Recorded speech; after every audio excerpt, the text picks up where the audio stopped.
لبیک لبیک لبیک یا رسول اللہ، لبیک لبیک لبیک یا رسول اللہ۔ سے باتیں ہیں سب پانے والے، میرا دل بھی چمکا دے والے، برستا نہیں دیکھ کر ابر رحمت، بدوں پر بھی برسا دے برسانے والے۔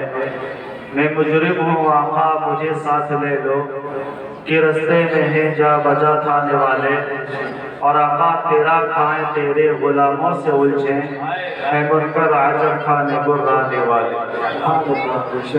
معزز سامعین کرام، تھوڑا مزاج آپ سنجیدہ بنائیں، افراتفری کا ماحول نہ بنائیں، کیونکہ گفتگو جو ہوگی وہ زیادہ زوردار نہیں، صرف ایسے گفتگو ہوگی کہ آگے بیٹھنے والے کو جس طرح سمجھ میں آ رہا ہے انشاءاللہ آخر میں بیٹھنے والے کو بھی اسی طرح سے سمجھنا آنا چاہیے۔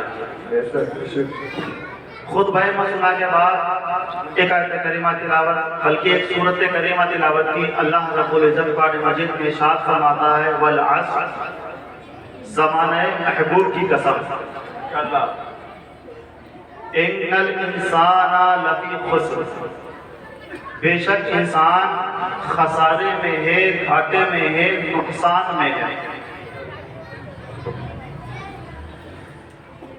اب آپ اپنے تھوڑا ذہن کو قریب کریں، میری گفتگو کو سماعت کریں۔ رب نے ارشاد فرمایا کہ بے شک انسان خسارے میں ہے، گھاٹے میں ہے، نقصان میں ہے۔ اور یہ بات صرف یوں ہی نہیں فرمائی بلکہ زمانہ محبوب کی قسم اٹھا کر کے فرمائی۔ آپ اپنے ذہن کو قریب کریں اور اپنے گریبان میں جھانکیں اور سوچیں، یار ہم تو بڑی عیش و عشرت کی زندگی گزار رہے ہیں، ہم تو بڑی کامیابی کی زندگی گزار رہے ہیں، آرام سے ہمارا رہنا بیٹھنا اٹھنا سہنا ہے، ہمارا کاروبار ہمارا بزنس ہے، پھر ہم گھاٹے میں کیسے ہیں، پھر ہم نقصان میں کیسے ہیں؟ یہ کسی کے ذہن میں بات آ سکتی ہے اور آنی بھی چاہیے۔ بے شک انسان گھاٹے میں ہے، لیکن کون گھاٹے میں ہے کون نہیں ہے اگلی آیت سماعت فرمائے۔ رب ارشاد فرماتا ہے الا الذین آمنوا وعملوا الصالحات، مگر وہ جو ایمان لائے اور نیک کام کیے، وَتَوَاصَوْا بِالْحَقِّ اور حق کی تلقین کی، وَتَوَاصَوْا بِالصَّبْرِ اور صبر کی تاکید کی۔ تو گویا انسان گھاٹے میں ہے، خسارے میں ہے، لیکن سب انسان نہیں، سارے لوگ نہیں۔ جو ایمان لائے اور نیک کام کیے اور حق کے دامن اور صبر کو تھامے رہے، وہ گھاٹے میں نہیں ہے بلکہ وہ کامیاب ہے۔ لیکن ہمارا ماحول کیا ہے؟ ہم نے صرف دنیا کی زندگی کو کامیابی کی زندگی سمجھ رکھا ہے۔ ہم نے کیا سوچا؟ صبح اٹھنا ہے، کاروبار میں جانا ہے، دن بھر کام کرنا ہے، شام کو آنا ہے، کھانا کھانا ہے، پھر بستر پہ سو جانا ہے، پھر صبح اٹھ کر کے پھر ناشتہ کر کے پھر کام پہ۔ بس یہی ہماری زندگی کا معمول رہ گیا ہے۔ حالانکہ جس کا ماحول دنیا حاصل کرنے کے لیے ہو، جس کی فکر دنیا کمانے کے لیے ہو، تو گویا وہ ضرور گھاٹے میں ہے، لیکن جو حق کے دامن کو تھامے رہتا ہے، جو صبر کے دامن کو تھامے رہتا ہے اور ایمان والا بھی ہوتا ہے اور نیک اعمال بھی کیا کرتا ہے، تو وہ دنیا میں بھی کامیاب ہوگا اور آخرت میں بھی کامیاب ہوتا ہوا نظر آئے گا۔ سبحان اللہ۔ ہم تو ایک دوسرے کو دیکھ رہے ہیں نا، جو دنیا کے ماحول میں رنگے ہوئے ہیں، یہ صرف دنیا کی کامیابی ہے، آخرت کی کامیابی نہیں ہے۔ اور اصل کامیابی آخرت کی کامیابی ہے۔ اصل کامیابی دنیا کی کامیابی نہیں، آخرت میں کامیاب ہو جانا۔ اور آخرت میں کامیابی یہی ہے کہ ہمیں بخش کر کے ہمیں جنت میں داخلہ عطا کر دیا جائے۔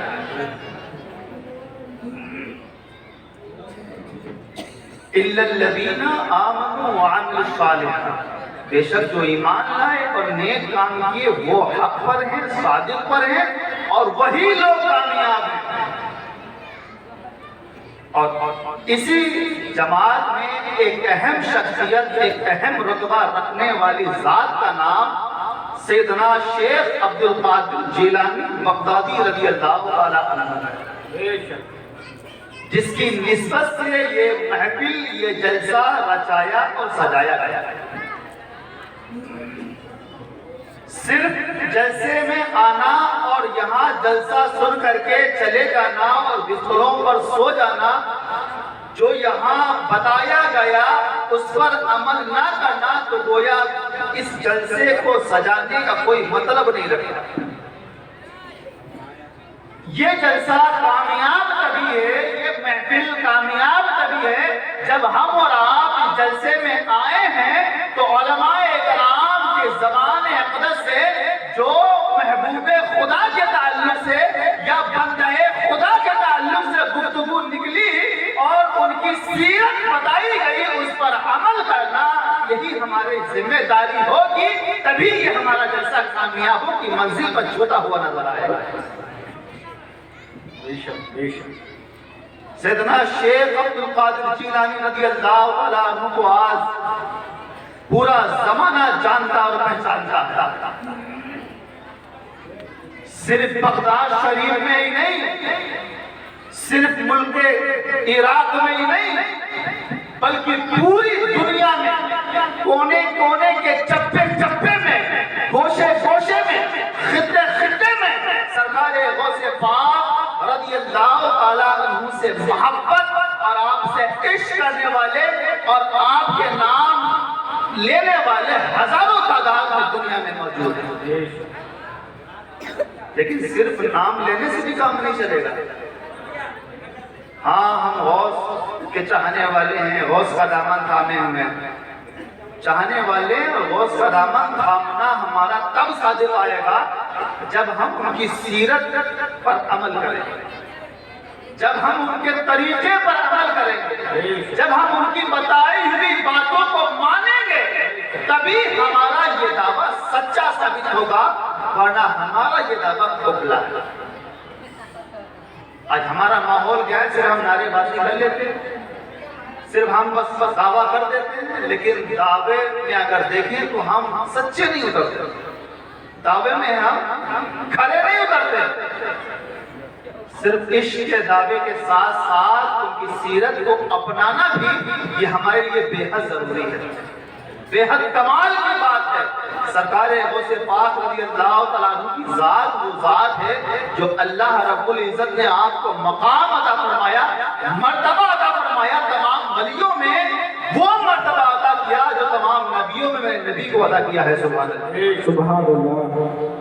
شاعر اپنے انداز میں کہتا ہے کہ افضل ہیں جس طرح نبیوں میں پیارے مصطفیٰ، افضل ہیں جس طرح نبیوں میں پیارے مصطفیٰ، ولیوں میں یہ مقام ہے پیران پیر کا۔ سرکار غوث پاک رضی اللہ عنہ کو اہم مرتبہ حاصل ہے، جس طرح تمام نبیوں میں میرے نبی ممتاز، اسی طریقے سے تمام ولیوں میں غوث اعظم ممتاز۔ اور بہت سی ایسی باتیں ہیں جو حضور صلی اللہ علیہ وآلہ وسلم اور سرکار غوث پاک رضی اللہ عنہ کی سیرت سے میچ کرتی ہیں۔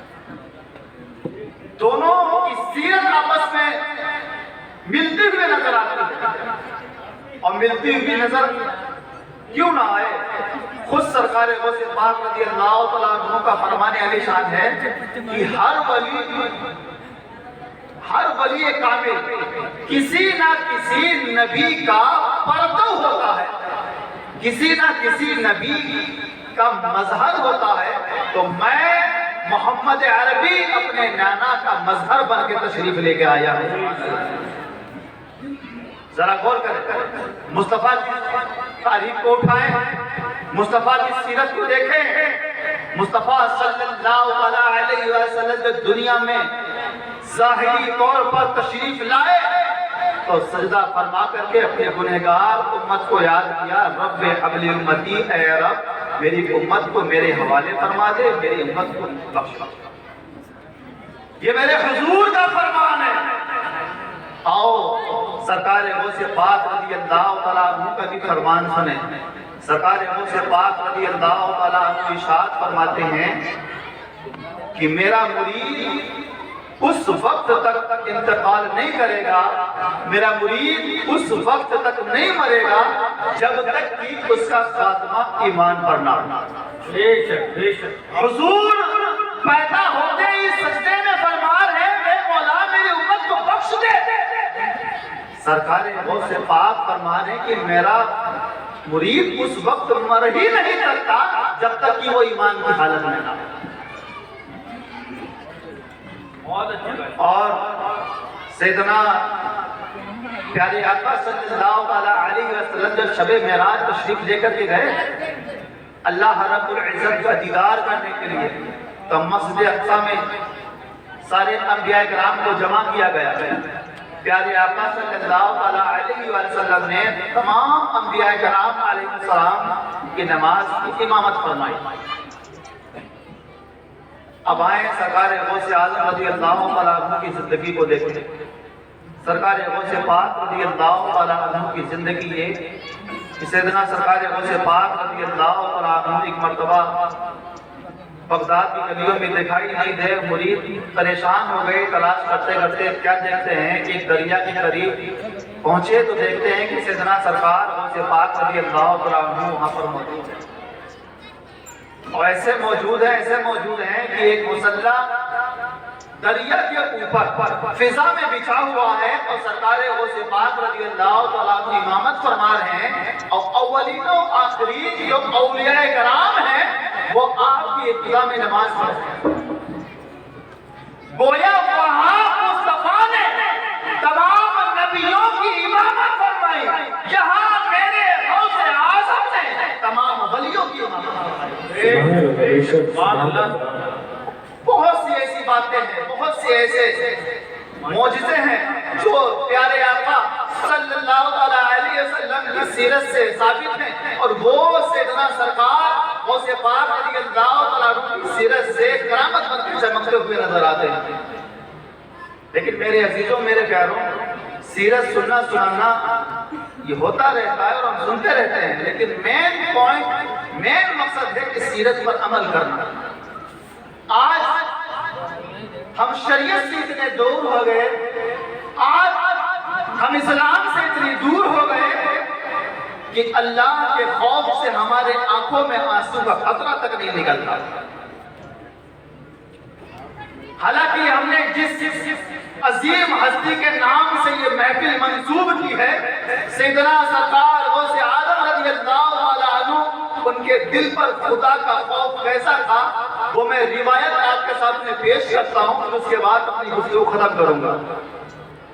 سیدنا سرکار غوث پاک رضی اللہ عنہ کے تعلق سے منقول ہے، ایک بزرگ جو خانہ کعبہ کے لیے حج کے لیے تشریف لے گئے، اور کیا دیکھتے ہیں کہ کعبے کے سائے میں وہ بیٹھے ہوئے ہیں اور کہتے ہیں کہ ایک شخص، ایک بندہ میرے قریب بیٹھا ہوا ہے، وہ اللہ رب العزت کی بارگاہ میں گڑ گڑا گڑا رو رہا ہے، کثیر تعداد سے رو رہا ہے، گڑ گڑا رہا ہے۔ وہ فرماتے ہیں کہ میں رب کی بارگاہ میں دعا کر رہا تھا، لیکن وہ جو سامنے والا بندہ تھا وہ ایسی دعا کر رہا تھا کہ میں اپنی دعا کو بھول بیٹھا تھا، میرا دل اپنی دعا مانگنے میں نہیں لگ رہا تھا، سامنے والے کی دعا میں میرا دل مم ہوتا چلا جا رہا تھا، سامنے والے کی دعا میں میرا دل ڈوبتا ہوا چلا جا رہا تھا۔ اب وہ دعا اس انداز میں کر رہا تھا، وہ اس کے الفاظ یہ تھے کہ اے مولا کریم، اے پروردگار عالم، اگر مجھ سے کوئی خطا ہو گئی ہو، مجھ سے کوئی گناہ ہو گیا ہو، تو بروز محشر پروردگار عالم مجھے اندھا اٹھا گا۔ اتنا بڑا کون ہوگا جو یہ اپنی سوچ اور اپنی فکر رکھتا ہو کہ بروز محشر میں اندھا ہوں۔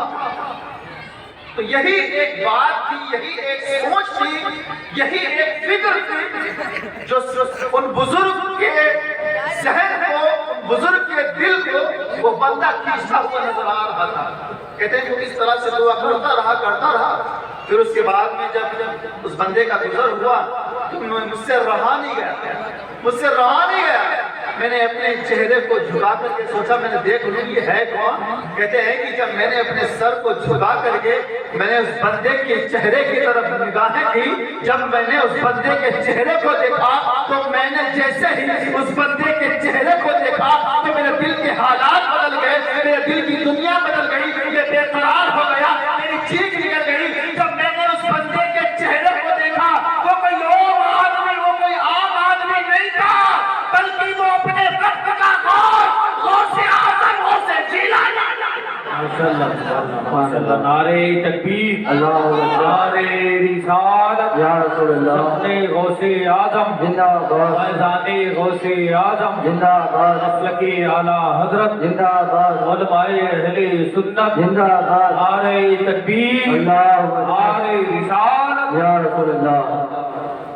اتنی عظیم، اتنی عمدہ فکر رکھنے والے کی ذات تعلق سے ہم اور آپ اس محفل کو سجائے ہوئے ہیں، تو اس محفل کے ادب کو بھی محفوظ رکھیں اور ساتھ کے ساتھ جو گفتگو ہو اسے دل جمعی کے ساتھ سماعت فرمائیں، اپنے ادھر ادھر کے کام کاج میں یا اپنی باتوں میں نہ لگے ہوں، کیونکہ بس معزز شخصیتیں جو خصوصی اس محفل میں تشریف لائی ہیں، بلایا گیا ہے، آپ کو ان کو سننا ہے۔ ہم تو آپ کے علاقے کے ہیں، آپ کے گاؤں کے ہیں، دھیان سے نہیں سنا ہوگا تو کوئی بات نہیں، لیکن جو باہر سے آئے ہیں ان کو کم سے کم ایسا سن کر کے آپ دکھانا تاکہ وہ یہاں سے جب جائیں تو جا کر کے کہیں اور جلسے میں بتا سکیں کہ ہم کچنار میں گئے تھے، وہاں پروگرام میں گئے تھے، جس طرح وہاں کے لوگوں کا میں نے ذوق دیکھا ہے، جس طرح وہاں کے لوگ سنتے ہیں، میں نے کہیں ایسے لوگوں کو سنتے ہوئے نہیں دیکھا۔ تو اس طرح حضرات کو آپ کو سننا ہے انشاءاللہ۔ اللہ رب العزت کی بارگاہ میں دعا ہے مولا کریم پر